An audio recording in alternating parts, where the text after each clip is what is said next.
ভজনী তাই গৌর রাধে শ্যাম, জপ হরে কৃষ্ণ হরে রাম। ভজনী তাই গৌর রাধে শ্যাম, জপ হরে কৃষ্ণ হরে রাম। তাই গৌর রাধে শ্যাম, জপ হরে কৃষ্ণ হরে রাম। ॐ यस्य प्रसादात् भगवत् प्रसादो, यस्य प्रसादन्न गति कुतोऽपि, ध्येयं स्तुवंस्तस्य यशस्त्रीसन्धां, वन्दे गुरुश्रीचरणारविन्दम्। भजनी ताई गौर राधे श्याम, जप हरे कृष्ण हरे राम। जय निताई। कलिजुग पावन अवतार दयाल ठाकुर श्री श्री नित्यानंद प्रभुर आवेश अवतार नरोत्तम दास ठाकुर महाशय विरचित नित्य लीलाय जिनी चम्पक मंजरी, सेई नरोत्तम दास ठाकुर महाशय विरचित प्रेम भक्ति चंद्रिकार 25 নম্বর পয়ারের পর আমরা 26 নম্বর পয়ার থেকে আস্বাদন করব। বৃন্দাবনের নবদ্বীপে ছিলেন সিদ্ধ চৈতন্য দাস বাবা। সেই সিদ্ধ চৈতন্য দাস বাবাকে তার এক শিষ্য জিজ্ঞাসা করছেন, বাবা ভক্তি কিসে হয়? তিনি উত্তর দিচ্ছেন, 2 পয়সা আছে? হ্যাঁ 2 পয়সা কেন, 200 টাকা আছে। বলে না 2 পয়সা চাই। হ্যাঁ আছে, 200 টাকা থাকলে 2 পয়সা থাকবে না? তখন কাজে মানে আজ থেকে প্রায় 100-200 বছর আগের ঘটনা বলছি, তারও আগে 300 হতে পারে। সেই চৈতন্য দাস বাবা তার শিষ্যকে বলছেন, 2 পয়সা আছে? হ্যাঁ আছে। 2 পয়সা দিয়ে বাজারে দোকান থেকে প্রেমভক্তি চন্দ্রিকা আর প্রার্থনা এই বইটি কিনবে, কিনে রোজ পড়বে। কি হবে? ওদের এই 2 পয়সায় ভক্তি হবে। তোমরা ভক্তির জন্য এদিক ওদিক ছুটে যাও না, ওদের কোথাও যেতে হবে না, 2 পয়সা তোমার পকেটে আছে, সেটা খরচা করো, দেখবে ভক্তি হয়ে যাবে। তাই বলেন এই প্রেমভক্তি চন্দ্রিকা বাবাজি মশাই বলেছেন, কিছু পড়তে পারো না পারো, প্রতিদিন একবার করে রাউন্ড দেবে প্রেমভক্তি চন্দ্রিকা। কিছু বুঝতেও হবে না তোমাকে, কিছু জানতেও হবে না, তুমি প্রতিদিন শুধুমাত্র অনর্গল পড়ে যাও প্রেমভক্তি চন্দ্রিকা। ওই যে মা যশোদার দড়ি বাঁধার গল্প তোমার ক্ষেত্রেও হবে। সকাল থেকে বাঁধতে বাঁধতে যখন গোপাল দেখলো মা তো চেষ্টা ছাড়েনি বাঁধতে, আমি তো এই কৃপা করে বাঁধা পড়ে যাই। তুমিও যদি অনর্গল প্রেমভক্তি চন্দ্রিকা পড়ে যেতে থাকো, একদিন গোবিন্দ তোমার অন্তরে বসে তোমাকে সেই প্রেমভক্তি চন্দ্রিকা বুঝিয়ে দেবেনই দেবেন। আমার সেই গুরুদেবের কথা। কোথাও যেতে হবে না তোমাকে শিখতে, কোথাও যেতে হবে না তোমাকে পড়তে, তুমি গ্রন্থটা নিয়ে চুপচাপ বসে থাকো। বাবাজি মশাইয়ের মুখের কথা, গ্রন্থটা নিয়ে বুকে করে ধরে শুধু যিনি গ্রন্থটা লিখেছেন তাকে স্মরণ করো। তিনি তোমার বুকে, তিনি তোমার হৃদয়ে আবির্ভূত হয়ে তোমাকে সেই গ্রন্থের পড়া তিনি বুঝিয়ে দেবেন। তো ওই চেষ্টাটা করতে হবে। ওই যে নিত্যকালের ওই তেতো স্বাদটা যে মুখের মধ্যে হয়ে গেছে, মিছরি খেয়ে খেয়ে কি করতে হবে? মুখটাকে মিষ্টি করতে হবে।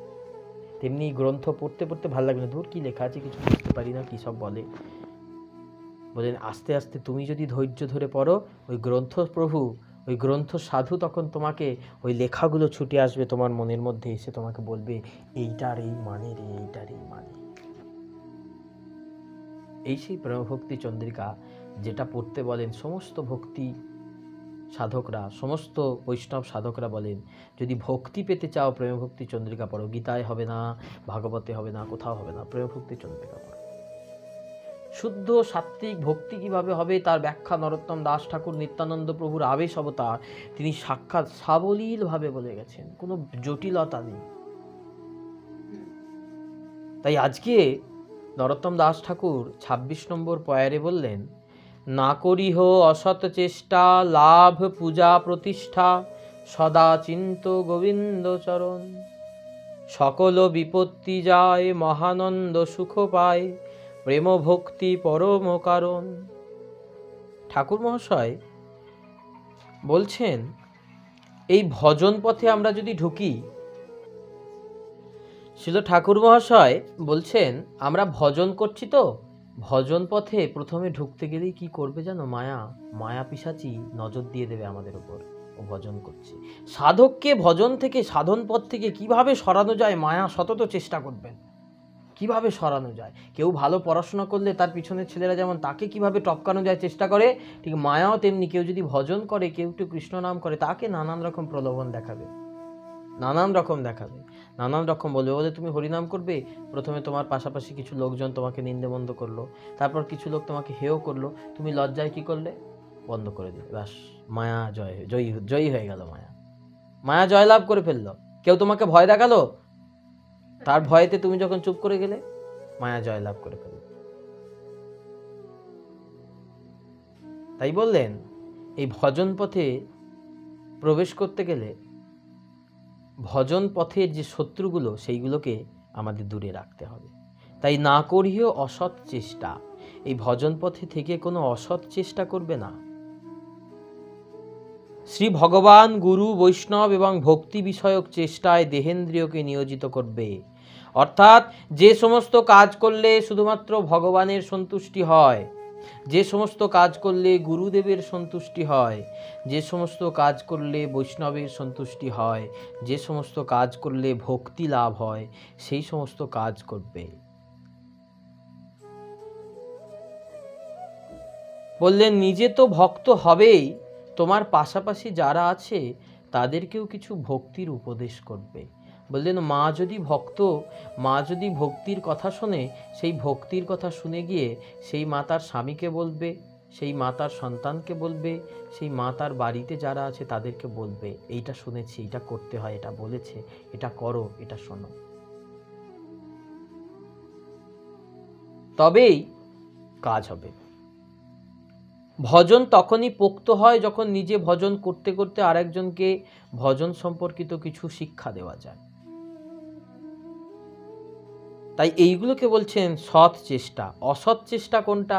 বললেন ছেলে জন্ম নেওয়ার পরই মা ভেবে ফেললো এই ছেলেকে আমি ডাক্তার বানাবো, কাটবে আর ইনকাম করবে, কাটবে আর বান্ডিল আনবে। ছেলে জন্মানোর পরই মা ভেবে ফেললো কি ছেলেকে আমি ইঞ্জিনিয়ার বানাবো, একটা করে বাড়ি তৈরি করবে, টাকা আসবে, দুদিন পর ভেঙে পড়ে যাবে, আবার তৈরি করবে, আবার টাকা পাবে, আবার ভেঙে পড়বে, আবার তৈরি করবে। বললেন প্রথম থেকেই আমরা সন্তানকে মানুষ করার জন্য ভেবে ফেলিস একটা টাকা রোজগার করার ইঞ্জিন। আমরা একটা যান্ত্রিক মাধ্যম বানিয়ে ফেলি আমাদের সন্তানকে, কিন্তু আমরা কখনো সেই সন্তানকে কৃষ্ণ চরণে যাওয়ার শিক্ষা দিই না, কৃষ্ণ চরণ ভজন করার শিক্ষা দিই না। শ্রীমদ্ ভাগবতে শুক্রাচার্য বললেন গুরু ন সস্যাৎ, পিতা ন সস্যাৎ, মাতৃ ন সস্যাৎ, স্বজনও ন সস্যাৎ। সেই গুরু গুরু নয় যে গুরু তার শিষ্যকে কৃষ্ণ ভজন করতে বাধা দেয়, সেই গুরু গুরু নয়। সেই পিতা পিতা নয় যে পিতা তার সন্তানকে কৃষ্ণ ভজন করতে দেয় না, কৃষ্ণ ভজনের উপদেশ করে না, সে পিতা সন্তানের কাছে শত্রু। সেই মাতা মাতা নয় যে মাতা তার সন্তানকে হরি ভজনের উপদেশ দেন না। এরকম মাতা কে ছিল? যে মাতা হরি ভজনের উপদেশ করেছিল তার সন্তানকে? ধ্রুব মা ছিল, সুনীতি ছিলেন। সেটা আমি মায়ের নাম জিজ্ঞাসা করেছি। তাহলে মাতা সুনীতি ছিলেন যে ধ্রুব 5 বছরের ছেলেকে বললেন, কি বললেন? চলে যা তুই বনে, বনে গিয়ে ভগবান নারায়ণকে তপস্যা কর, নারায়ণকে লাভ করবে। তাহলে সেই মা হচ্ছে প্রকৃত মা, যে মা তার সন্তানকে কৃষ্ণ ভজন করতে শেখায়। সেই স্বজনও ন সস্যাৎ, সেই আত্মীয় নয় যে আত্মীয় তোমার কৃষ্ণ ভজনের পথে বাধা হয়ে দাঁড়ায়। বলে কি কৃষ্ণ ভজন করছিস, তোর বাড়ি গেলে দুটো খেতে পাবো না ভালো মন্দ, সব বাদ দে তো।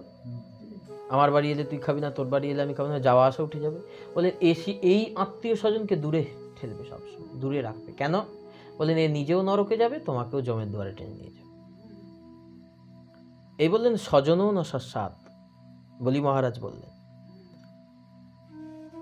তাই গৃহ দ্বার, আত্মীয় স্বজন, অর্থ সম্পদ সবকিছুকেই মনে করবে কৃষ্ণের দান, তিনি দিয়েছেন, আমি চাকরি করছি। যেদিন বলবেন তোমার চাকরি থেকে ছুটি হয়ে গেছে, আমাকে সেদিন বললে হবে না এই কম্পিউটারটা আমি এত বছর ব্যবহার করেছি, আমি বাড়ি নিয়ে যাব। নিয়ে যেতে দেবে অফিস থেকে? বললেন এই পেনটা দিয়ে আমি এত বছর লিখেছি, খুব ভালো পেনটা আমি নিয়ে যাব, সব রেখে যেতে হবে। আর তুমি থাকতে চাইলেও তোমাকে থাকতে দেবে না, যে এত লোকের সঙ্গে আমি এত বছর কাজ করেছি, সবার সাথে কি বন্ধুত্ব হয়েছে, আমি সবার সাথে থাকবো। তুমি পয়সা না নিলেও তোমাকে বলে আমার পয়সাও দিতে হবে না, আমি শুধু আসবো যাবো, তাতেও তোমাকে অফিসে যেতে আসতে দেবে না। ঠিক তেমনি সংসারটা হচ্ছে চাকরি। সংসার স্বপ্ন মানব, এটা স্বপ্ন। ভেঙে গেলে দেখবে ছেঁড়া কাতাতেই শুয়ে আছি, পান্তা ভাত কাঁচা লঙ্কা দিয়ে খেতে হচ্ছে। স্বপ্নে দেখলাম রাজভোগ খাচ্ছি, ওটা স্বপ্ন ছিল, পেট তো ভরেনি। স্বপ্নে তো কত রাজভোগ খেলে, পেট ভরেছে? এই তেমনি এই সংসার হচ্ছে স্বপ্ন। কত কিছু করলাম, কত কিছু হলো, শেষে যাচ্ছি যখন, আরে এত কিছু করলাম, এত কিছু আমার গুনলাম, এত হাত গুনতি করলাম, এত হাজার, এত লক্ষ, এত কোটি, এত বিঘে, এত এই, এত মন, এত কাহিন, এই করলাম, শেষমেশ আমার আমার আমারই সম্পত্তি আমাকেই দেবে। বললে বাবা 1 টাকা নিয়ে যাও তোমার বাড়ির করে। আমি এত লক্ষ টাকা জমা করে গেলাম, তার থেকে 1 টাকা, ওটা তো বামুন নিয়ে যাবে, সে বুঝেই নিয়েছে তো বামুন নিয়ে নেবে শ্মশানেতে গিয়ে, তাই 1 টাকাই। সেও জানে বাবা নিয়ে যাবে। তাহলে যা গুনলাম সারা জীবন ধরে, অন্তিমে তো আমি ফাঁকা, ছেঁড়া কথায় শুয়ে দেখি আমি শুয়ে আছি। এত খেলাম, এত কিছু করলাম, এত নাচলাম, এত ঘুরলাম, বলে লন্ডন গেছি, ঘুমিয়ে ঘুমিয়ে স্বপ্ন দেখছি, সেই তাল গাছের তলাতেই শুয়ে আছো কুটিরের ভিতরে। সংসার স্বপ্ন মানো, স্বপ্ন জ্ঞান করো। এ যখন ভেঙে যাবে ঘুমটা, এই মোহের ঘুম যখন ভেঙে যাবে, কঠিন বাস্তবটা তখন বুঝতে পারবে, কে আমি, কেন আমি, যারে তাপত্রয়। তাই কৃষ্ণ সেবার নিমিত্তই গৃহ কার্যাদি সব অনুষ্ঠিত হয়। এই গৃহে থাকো, গৃহে থেকে সব কাজ করো। ঠিক যেমন অফিসে কাজ করতে গেলে অফিসের কাজটা কেন করি? অফিসের কাজ করলে বস খুশি হবে, বসকে খুশি করার জন্য, অফিসের যিনি স্যার তাকে খুশি করার জন্য আমরা কাজ করি। তেমনি এই সংসারে থেকে তুমি কাজ করো কৃষ্ণকে খুশি করার জন্য, কৃষ্ণের সন্তুষ্টি বিধানের জন্য। এখন তাহলে কৃষ্ণের সন্তুষ্টি বিধানের জন্য যদি কাজ করতে হয়, তাহলে সেই কাজগুলোই করতে হবে যেগুলোতে কৃষ্ণের আনন্দ হয়। তাহলে এমন কাজ আমরা করব না যে কাজগুলোতে কৃষ্ণ অখুশি হন। এই জন্য বললেন না করিহ অসৎ চেষ্টা। দেখেছো, 1 লাইন বলতে গিয়ে 15 মিনিট লেগে গেল। না করিহ অসৎ চেষ্টা, এই অসৎ চেষ্টার প্রসঙ্গটাই এতটা। তাই যা কিছু করবে সব কৃষ্ণ সুখের জন্য। কৃষ্ণের সংসার করো, ছাড়ো অনাচার। অনাচার আর করো না, এবার কৃষ্ণের সংসার করো। যে ছুটে যায় বৃন্দাবন, বলে তার বৃন্দাবনে রাধারানীর কৃপা হয় কি না হয় আমি জানি না, কিন্তু যেই সংসারটা কি বৃন্দাবন বানাতে পেরেছে, রাধারানী তার সংসারে আসতে বাধ্য, তাকে রাধারানীর কাছে যেতে হয় না। ভগবান বললেন তোমাকে আমার কাছে আসতে হবে না, তুমি শুধু আমার নামটা নিয়ে বসে থাকো। তেষাং স্নিগ্ধৈ যুক্তানাং ভজতাং প্রীতিপূর্বকম। তুমি আমার শুধু যুক্ত থাকো। অনন্যশ্চিন্তয়তে মাং যোজন্যর্যুপাসতে তেষাং নিত্যহি যুক্তানাম যোগ অক্ষেমং বহম বহম। আমি তার ভার নিজে বহন করি, তাকে আমার কাছে আসতে হয় না, আমি সেই ভক্তের কাছে ছুটে চলে যাই, আমাকে আমার কাছে তাকে আসতে হয় না। বলেন এই সংসারটাকে বৃন্দাবন তৈরি করো। বৃন্দাবনে ছুটে গিয়ে কি করবে? এই সংসার বৃন্দাবনে, এই হৃদি বৃন্দাবনে বাস। ঠাকুর খুব পছন্দ করতেন গানটা, হৃদি বৃন্দাবনে বাস। এই হৃদয়টাকে বৃন্দাবন বানাও, এইখানেই রাধাশ্যাম নৃত্য করবেন, তবে তো হবে। কৃষ্ণের সংসার করো। তাই শ্রীকৃষ্ণ স্বয়ং উদ্ধবকে বলেছেন, মদর্থে ধর্ম কামার্থানচরণ মদপাশ্রয় লভতে নিশ্চলাং ভক্তিং মজুদ্ধব সনাতনে। শোনো উদ্ধব, যিনি শুধুমাত্র আমার আনন্দের জন্য ধর্ম অর্থ কাম এরকম আচরণ করেন, সেই পুরুষ, সেই ব্যক্তি আমার চরণে নিশ্চলা ভক্তি লাভ করেন।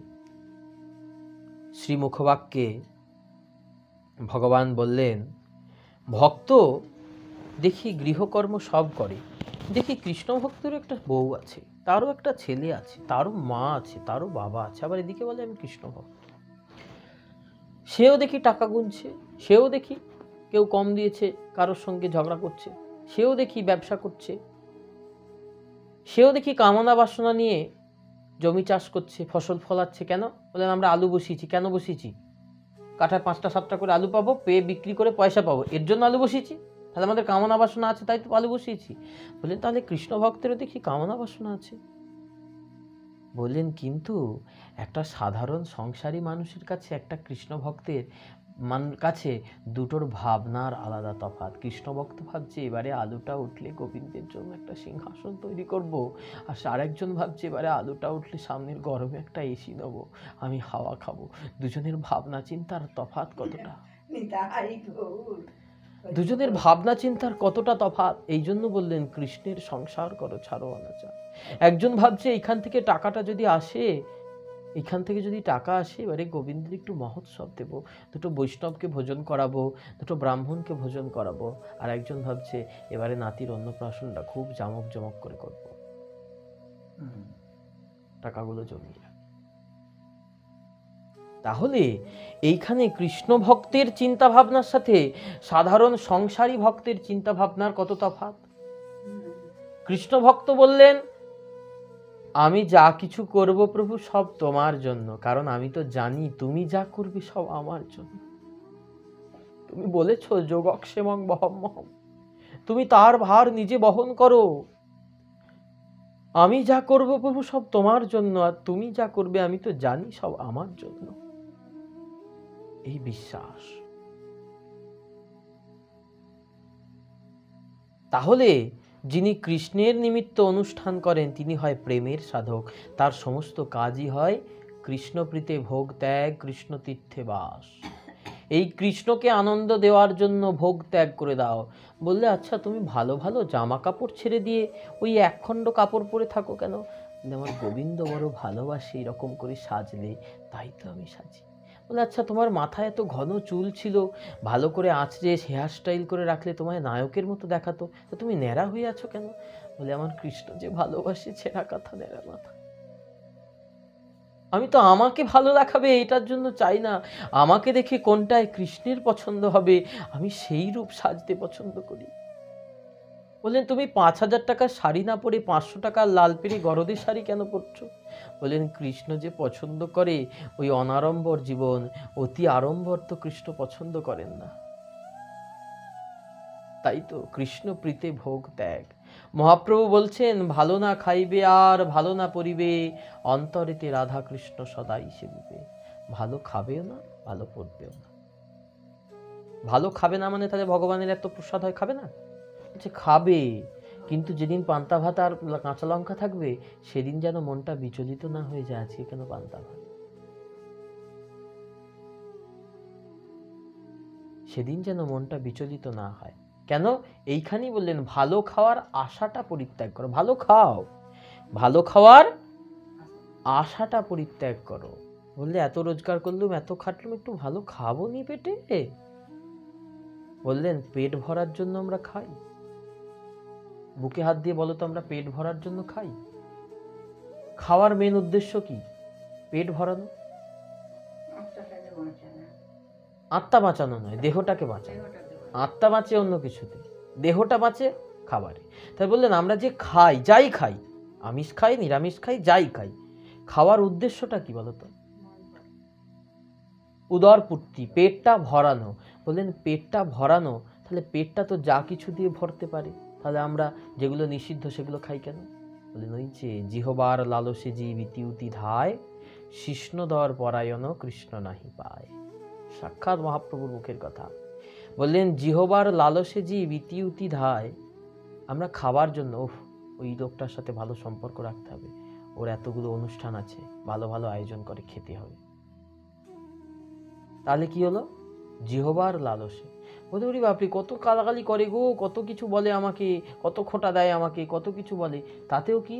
তাতেও আমি একটু কিচ্ছু বলি না, সব মুখ বুঝে সহ্য করি। কেন? জিহবার লালসে জীবিতি অতি ধায়, শিষ্ণদর পরায়ণ কৃষ্ণ নাহি পায়। ওই লোভী কৃষ্ণ পাবে না, মহাপ্রভু সনাতনকে বলেছেন।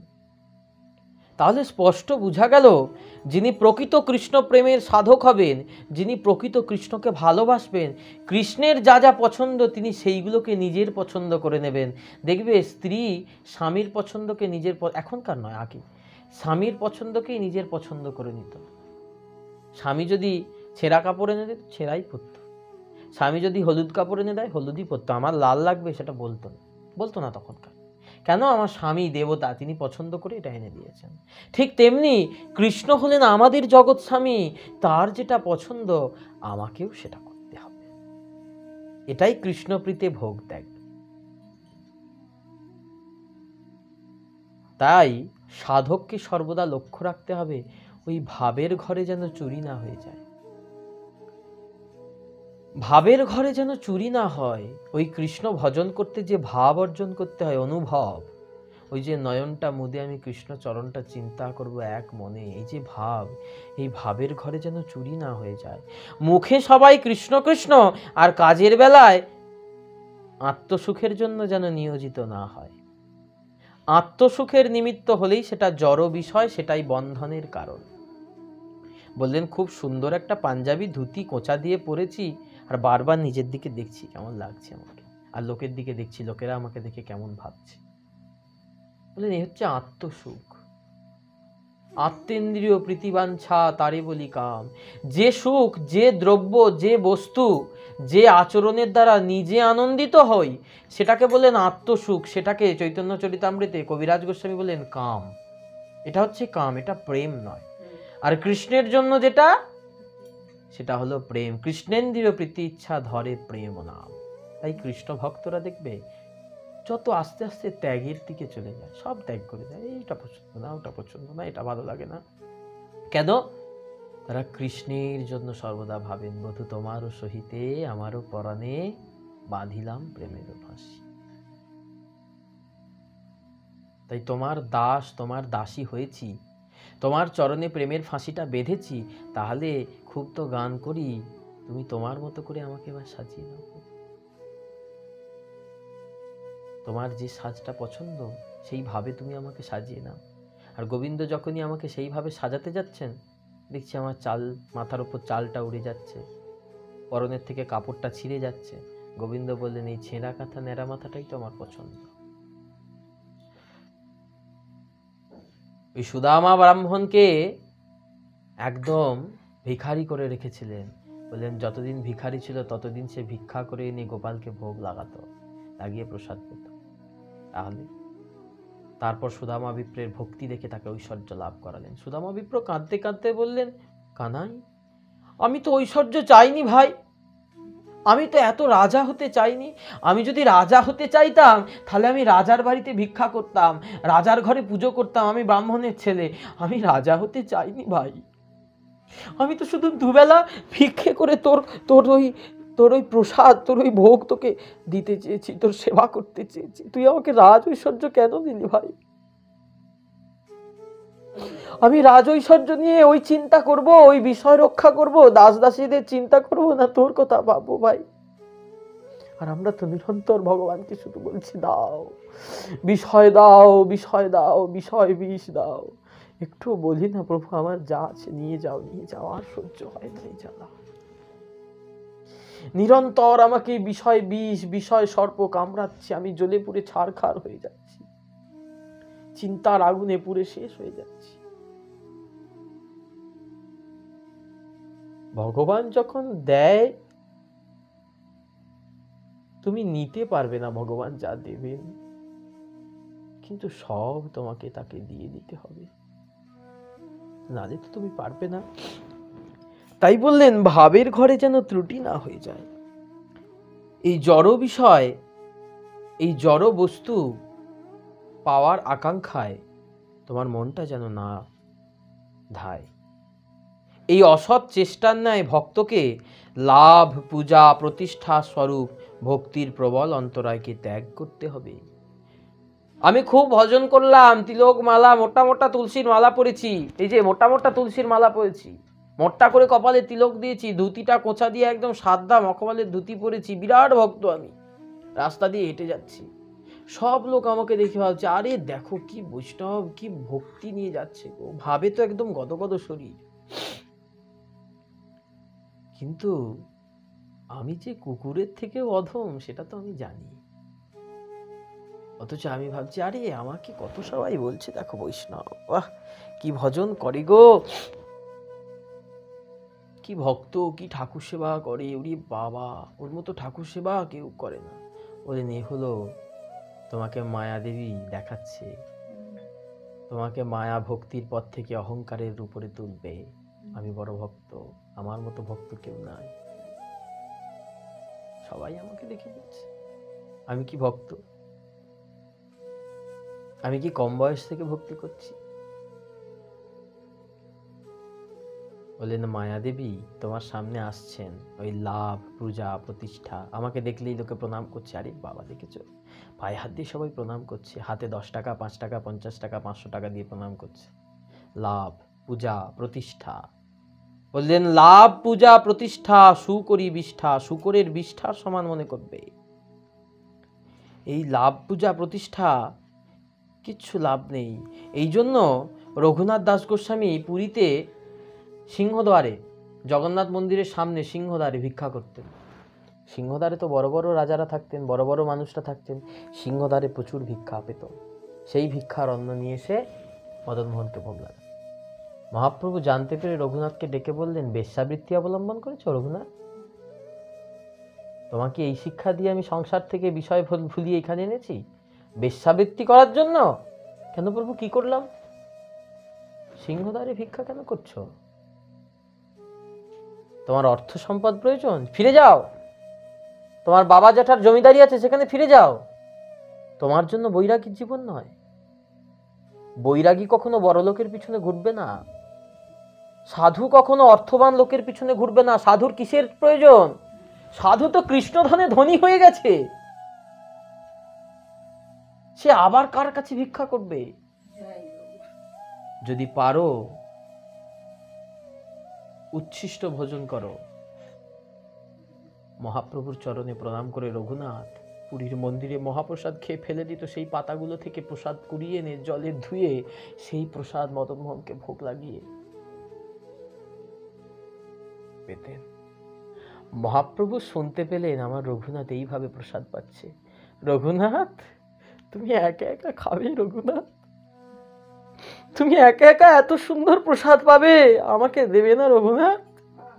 প্রভু তুমি খাবে, এতে যে শাক নেই, এতে যে অন্ন নেই, এতে যে লবণ নেই, এতে কিছু নেই, শুধু যে অন্ন, তাও জলে ধোয়া। রঘুনাথ তোমার প্রেম ভক্তি তো মিশ্রিত আছে, তোমার ওই প্রেম ভক্তিটা হতে তো মেশানো আছে, ওইটা দিয়ে তুমি আমাকে খাইয়ে দাও। মহাপ্রভু ছুটে এসেছেন সেই জলে ধোয়া অন্ন খেতে, আর আমরা তো প্রভুকে খেতে দেব বলে লিস্ট বানাচ্ছি, কত কিছু করছি, ভাবটাই তো নেই। প্রভু যে কোনটা খান, প্রভু যে কিটা কি খাওয়ার জন্য, কি পাওয়ার জন্য ছুটে যান ভক্তের কাছে, সেটাই তো আমরা জানি না। আমরা শুধু ভগবানকে এই খাবো সেই খাবো, অন্তরে ভাব রাখতে পারছি। এই ভাবের ঘরে যেন আঘাত না ঘটে। প্রতিষ্ঠাসা ধৃষ্টা সপচ রমণী মে হৃদি নটেত কথং সাধু প্রেমা স্পৃশতি সূচি তেরন্না মনঃ। হে মন, এই প্রতিষ্ঠারূপ ধৃষ্টা বেশ্যা রমণী আমার হৃদয়ে নৃত্য করছে, সাধু এটাকে কিভাবে স্পর্শ করবে?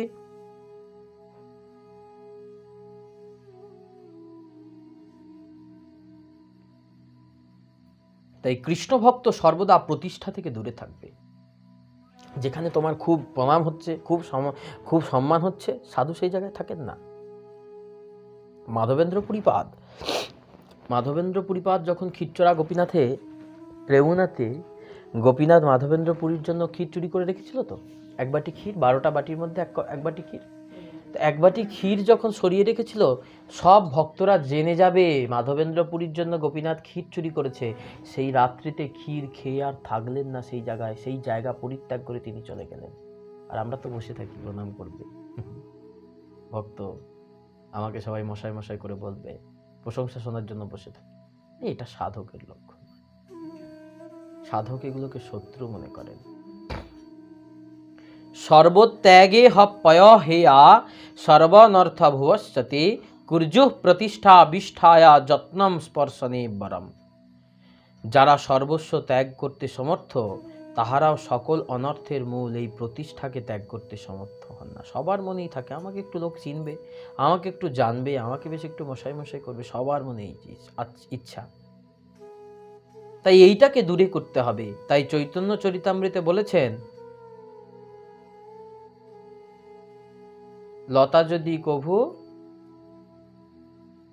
কি উপশাখা বারে লতা ব্রহ্মাণ্ড ভেদি যায়, বিরজা ব্রহ্মলোক ভেদি পরব্রহ্ম পায়। সেই শাখা প্রশাখা ভক্তিলতার শাখা পরব্রহ্ম পাবে। কিন্তু কি হবে, হঠাৎ যদি উঠে উপশাখা, তাহলে তার বারন্ত পথে হয়ে যায় বাধা।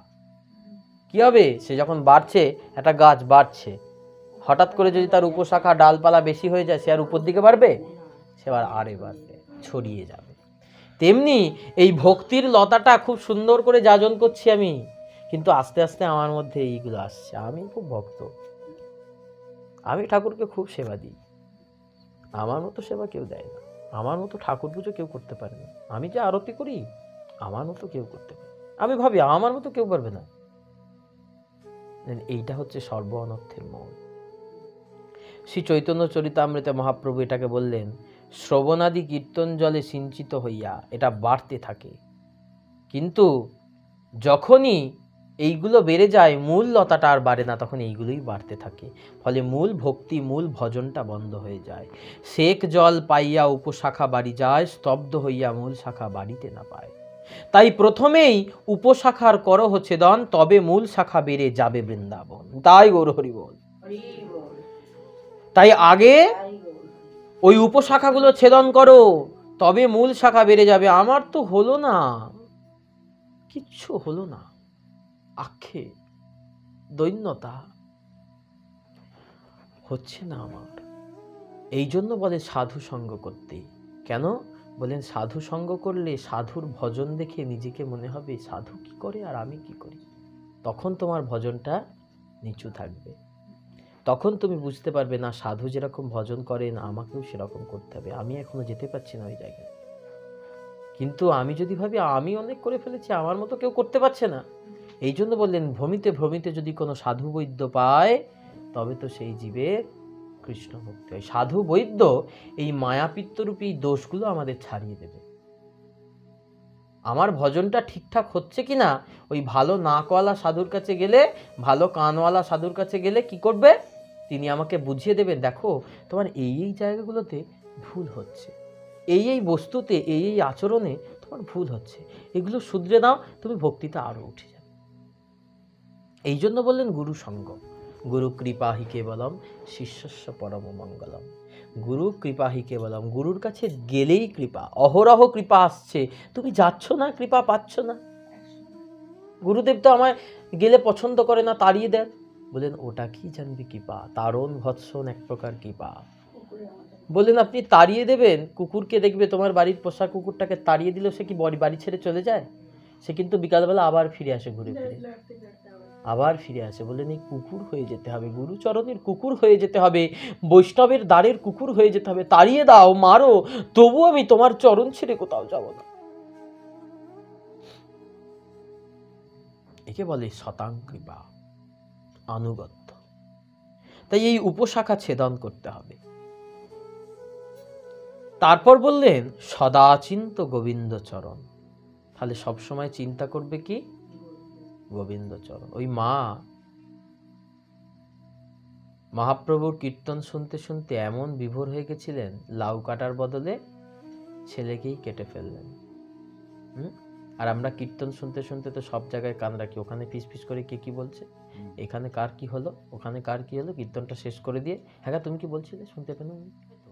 মনটা তো আমাদের ছড়িয়ে আছে, এইটাই তো প্রশ্ন। মনটা তো ছড়িয়ে রাখলে হবে না, সদা চিন্তা করো, গোবিন্দ চরণে মনটা রাখো, সব কাজ করো। ওই যে ঢেকিতে পাত দেওয়ার সময় কি করে, এই যে গড়ে থাকে, সে কিন্তু মনে রাখে ওই যে হাতটা কিন্তু পড়ে যাবে, সময়ে সময়ে সে কিন্তু হাতটা সরিয়ে, তার মনটা যেদিকেই থাকুক, তার কাজ যেদিকেই থাকুক, চোখ যেদিকেই থাকুক, সে কিন্তু মনটা কিন্তু পড়ে আছে। এই গড়ে হাতটা দিয়ে রাখো, গড়ে নিত্য হাতটা দিয়ে রাখো, গড়ে নিত্য হাতটা দিয়ে রাখো, তাহলেই তুমি বুঝতে পারবে। তবে চুপ, কথা বল। তাই বললেন সদাচিন্ত গোবিন্দ চরণ।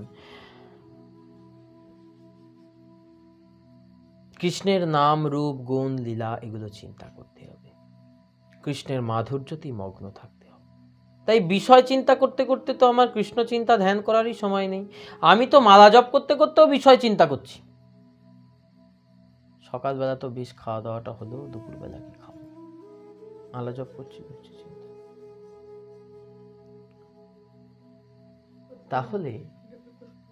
তাহলে এইখানেই হয়ে গেল বিষয় চিন্তা। বললেন মালা জপ করছি, এটা যান্ত্রিক ভজন হয়ে যাচ্ছে, এতে হবে না। আমি কাজ করছি, কাজ করতে করতে কিন্তু আমার মনটা রয়েছে আজকে ব্যাংকে যাব, টাকা তুলবো, টাকাটা নিয়ে এতে যাব, ওই দোকানে ভালো একটা কাপড় দেখেছি, ওটা কিনবো। করছি করছি শুধু মনেই চিন্তা, করছি মনে শুধু এই চিন্তা হয়, এটাই হয়। বলেন এই মনটা আমার নিয়ন্ত্রণে নেই, তাই মনটাকে নিয়ন্ত্রণ করো বাবা। মনটা যেদিন নিয়ন্ত্রণে চলে আসবে, মনটা যেদিন তোমার হবে, সেদিন দেখবে কৃষ্ণ তোমার হবে। আমাদের মন কারোর আমার নয়, মনটা আমার চারিদিকে পড়ে আছে, মনটা আমার নেই। তুমি ভাবো তো মনটা কি আমার? ওই যে মাতালগুলোর মতো নৌকোয় বসে হাল বেয়েই যাচ্ছে, গাঁজার নেশায় হাল বইছে, এই সংসার গাঁজার নেশায় হাল বয়েই যাচ্ছে। সকালবেলা বলছে হ্যাঁ গো, এক ঘাটই হাল বইছি, কি ব্যাপার, এক ঘাট থেকে আর এক ঘাট গেলাম না। বললে গাছ থেকে দড়িটা তো খুলতে হবে নৌকার, তবে তো এক ঘাটে যাবে, দড়ি বেঁধে দিয়ে আর হাল যতই বা হবে। বললেন বৃন্দাবনে পৌঁছে গিয়ে বটু ঘরটা চাবি দিছস? হ্যাঁ চাবি দিবা, ভালো করে লাউ মাচা, লাউটা দেখে শুবিস। বৃন্দাবনে গিয়ে সেই লাউ মাচা, সেই বটু, মানে ভালো করে ওষুধটা দিবি, গরুর গায়ে ধুইছিস, সব করছে। বলে বৃন্দাবনে এলাম রাধারানীর চিন্তা করব, হরি কথা হরিভজনে কীর্তনের আসরে এলাম, সেখানে এসে কীর্তন শ্রবণ করব, বক্তা কি বলছে শ্রবণ করবো, ফোন করছি, হ্যাঁ গেটটা চাবি দিয়ে তোরা শুয়ে পর, আমি ঠিক পৌঁছে যাব। মনটা তো সেইখানে বাঁধা। তুমি ঘাটেই যাও আর ও ঘাটেই যাও, 5টা দলেরই গান শোনো আর 50টা তীর্থধামে ভ্রমণ করো, মনটা যদি ওখানে বাঁধা থাকে তাহলে হবে না। এই জন্যই রাধারানী বললেন বধূ তোমারও চরণে আমার পরাণে বাঁধিলাম প্রেমের ফাঁসি। তোমার চরণে আমার পরাণে প্রেমের ফাঁসি বেঁধে দিয়েছি, আর খোলার উপায় নাই, আর খুলতেও পারবো না। তাই যখনই নয়ন মুদে রাখি অন্তরে গোবিন্দ, চোখটা বুঝলেই যেন আমি প্রভু তোমাকে দেখতে পাই। এই জন্য বললেন সদাচিন্ত গোবিন্দ চরণ। করলে কি হবে? সকল বিপত্তি যায়, মহানন্দ সুখ পায়, প্রেম ভক্তি পরম কারণ। যদি অসৎ চেষ্টা, লাভ, পূজা, প্রতিষ্ঠা এইসব ত্যাগ করে গোবিন্দচরণ চিন্তা করা যায়, তাহলে সমস্ত বিপদ দূরীভূত হয়, সাধকের কোনো বিপদ হয় না, কোনো বিপদ হবে না। নমে ভক্তা প্রণশ্যন্তি, আমার ভক্ত কখনো মরে না, আমার ভক্তের কখনো বিনাশ হয় না, আমার ভক্তের কোনো ক্ষতি কখনো আমি করি না, করতে দিও না। আর ভগবান তো সারা জীবন ভক্তকে রক্ষা করতেই এসেছেন।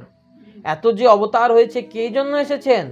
যদা যদা হি ধর্মস্য গ্লানির্ভবতি ভারত অভ্যুত্থানম ধর্মস্য তদাত্মানম সৃজাম্যহম পরিত্রাণায় সাধূনাং বিনাশায় চ দুষ্কৃতাং ধর্ম সংস্থাপনার্থায় সম্ভবামি যুগে যুগে।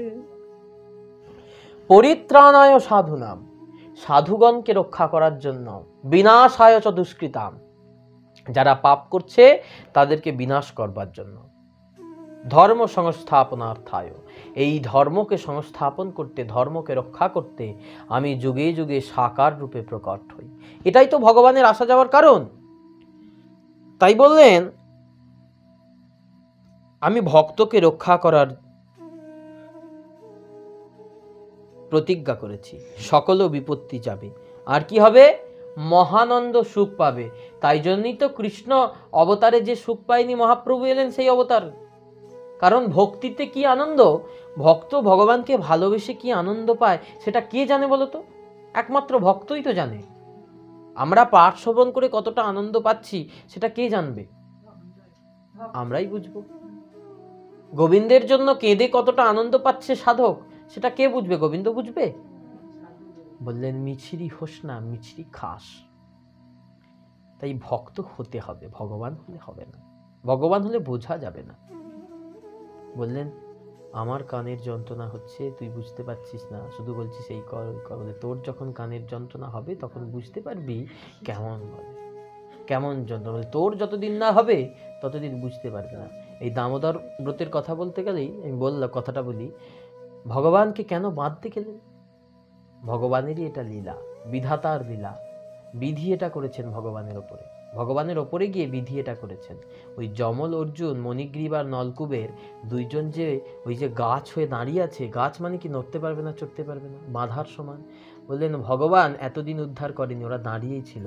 আজকে ভগবান যখন বাঁধা পড়লেন, বুঝতে পারলেন বাঁধা থাকলে কিরকম যন্ত্রণা, বাঁধা থাকলে এদিক ওদিক যাওয়া যায় না। তখন বুঝতে পারলেন ওই নলকূবের আর মণিগ্রীব দুইজন যমল অর্জুন হয়ে দাঁড়িয়ে আছে, তাহলে ওদের কত কষ্ট, ওদেরকে আবার উদ্ধার করতে হবে।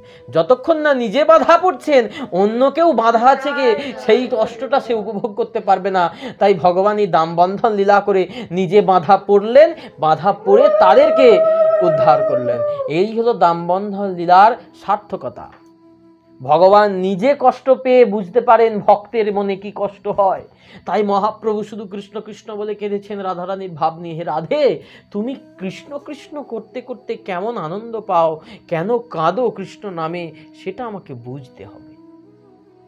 তাই বললেন সকল বিপত্তি যাবে, মহানন্দ সুখ পাবে, প্রেম ভক্তি পরম কারণ। এর কারণ কি হবে? প্রেম ভক্তি লাভ করবে। তোমার অন্তরে প্রেম ফলটা পেকে পেকে আস্তে আস্তে পূর্ণতা প্রাপ্তি হবে। তাই শ্রীকৃষ্ণ চরণে, শ্রীকৃষ্ণ যুগল পাদপদ্মে নিরন্তর নিরন্তর যদি কেউ শ্রীকৃষ্ণের চরণ স্মরণ রাখে, তাহলেই তার অমঙ্গল বিনাশ করে, পরম মঙ্গল বিস্তার করে, তার চিত্ত শুদ্ধ করে, ভগবানের শ্রীচরণে ভক্তির আবির্ভাব করায়, তবেই হবে। বললেন যদি হতো তাহলে কি হতো? চিত্ত দর্পণটা যদি আমাদের মার্জিত হতো তাহলে কি হতো? কি হতো? চিত্ত দর্পণটা মার্জিত হলে ভগবান দেখা দিতেন। আর ভগবানের দেখা পেলে কি হতো? বলেন আমাদের চেহারাগুলো বদলে যেত। পিতলের বাসনটা মাজার পর যদি সেই কালো ছোপ দাগ সেই লাল হয়েই থাকে, কেউ বলবে পিতলের বাসনটা মাজা হয়েছে? বললেন আমি হরিভজন করছি, হরিনাম করছি, কৃষ্ণ ভজন করছি, গুরুদেবের কাছে দীক্ষা নিয়েছি, গুরুমন্ত্র জপ করছি, কিন্তু আগেও যেমন ছিলাম এখনো তাই আছি। তাহলে বললে তোমার চিত্ত দর্পণটা মার্জিত হয়নি। আমার মতো পরিষ্কার মন কারণ নেই, আমার মতো, আমার সাদা মনে কোনো কারণ নেই। দেখো সাদা পোশাক পরেছি। বললেন না গো, তোমার যদি পরিবর্তন হয় চরিত্রের, তবেই তোমার মন পরিষ্কার হয়েছে। যদি পরিবর্তন হয়, যদি তোমার আচরণের পরিবর্তন হয়। ওই নিমাই পণ্ডিত প্রথমে ছিল উদ্ধত, সবাইকে ডেকে ডেকে বলতো এসো আমার সাথে শাস্ত্র আলোচনা করবে, এসো দেখি কার কত পাণ্ডিত্য। আর যেদিন দীক্ষা নিলেন গুরুদেব কর্ণে সেই কৃষ্ণের বীজ মন্ত্র, সেই সদ্গুরু ঈশ্বরপুরীপাদ যখন কর্ণে সেই সঠিক বীজটা দিলেন, বললেন বীজটাও ভালো হওয়া চাই, কাপুরের চন্দ্রমুখী, সাঙ্গার চন্দ্রমুখী, তবে কাজ হবে। ভাটির বীজ না হলে হবে না, স্টোর বীজ বসিয়ে লাভ আছে? ভালো বীজ না হলে ভালো আলু এমনি এমনি হবে? তাহলে গুরুদেবের দেওয়া যে জায়গা থেকে বীজটা নিচ্ছি, সেই বীজটা যেন ভালো হতে হয়, সেই জায়গাটা যেন ভালো হয়, কোন মাটির ফসল সেটা বুঝতে হবে। এই জন্য এক একটা জায়গার এক একটা জিনিস বিখ্যাত হয়েছে। মালদহের আম, বারুইপুরের পেয়ারা, বেলডাঙ্গার লঙ্কা। কেন এখানের লঙ্কা খাওয়া যাবে না? আমার বাড়িতে যে গুলি লঙ্কার গাছ আছে সেটা কি ঝাল নেই? তাহলে কেন বিখ্যাত? বলেন ওই জায়গার মাটির একটা দাম আছে গো। হুগলি জেলার আলু কেন, কালসপিরের আপেল, নাগপুরের নেসপাতি, কমলা লেবু। তাহলে এই যে এইসব জিনিসগুলো বিখ্যাত, কেন বিখ্যাত? বলেন এইসব জায়গায় বিখ্যাত, এদের এইসব জায়গায় প্রসিদ্ধি আছে। আমার চিত্তরূপী দর্পণটা যেদিন মার্জিত হবে আমি বুঝতে পারবো। আর এই বীজটা এই জন্য বললেন যদি প্রকৃত পেয়ারা চাষ করতে চাই, একটা বারুইপুরের পেয়ারার গাছ এনে লাগাবো। বারুইপুরের পেয়ারা কেন, আমাদের দেশি পেয়ারা খেলে হবে না?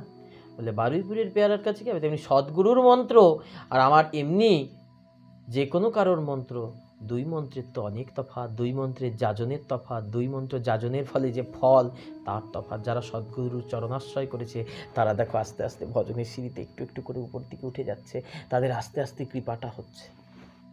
এখানেই পার্থক্য। তাই বললেন মহানন্দ সুখ পাবে, সকল বিপত্তি যাবে, প্রেম ও ভক্তি পরম কারণ, প্রেম ও ভক্তি লাভ করো। জয় নিতাই, জয় গৌর নিতাই, গৌর রাধে শ্যাম, জয় হরে কৃষ্ণ।